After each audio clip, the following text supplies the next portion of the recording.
ఇక్కడ ground floor అంటే ground floor cellar పెడతారండి. ఫస్ట్ ఫ్లోర్ సెకండ్ ఫ్లోర్ అంటే ద్వార నిర్ణయం ఈశాన్యంగా పెడుతున్నారు.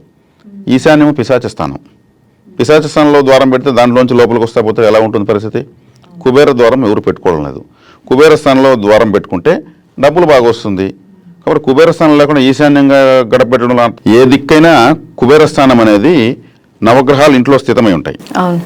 ఈశాన్యంగా, ఆగ్నేయంగా, నైరుతిగా, వాయువ్యంగా ఈ కార్నర్స్లో రవి కేతు గ్రహాలు ఉంటాయి.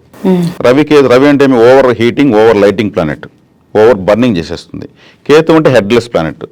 ఈ రెండు గ్రహాలు కార్నర్స్లో ఉంటాయి.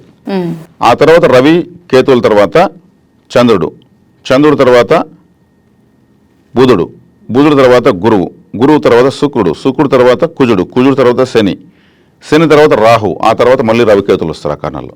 సేమ్ అలాగే వస్తాయి. అదే ఫార్మాట్ నాలుగు పక్కల ఉంటుంది. ఇప్పుడు ఈశాన్యంగా ఎవరు ఉంటారు? రవికేతువు, చంద్రుడు ఉంటారు. తర్వాత రవికేతువులు హెడ్లెస్ ప్లానెట్ కేతువు, over lighting planet, heating planet, burning planet Ravi. తర్వాత చంద్రుడు కరుగుతాడు, పెరుగుతాడు, స్థిరత్వం లేని ప్లానెట్. అక్కడ గడప పెడుతున్నారు. అప్పుడు వీళ్ళకి స్థిరత్వం ఉండదు, డబ్బులు నిలవదు, అప్పులు ఎక్కువ అవుతాయి, వచ్చిన డబ్బు చాలదు, ఏం చేయాలో తెలియదు.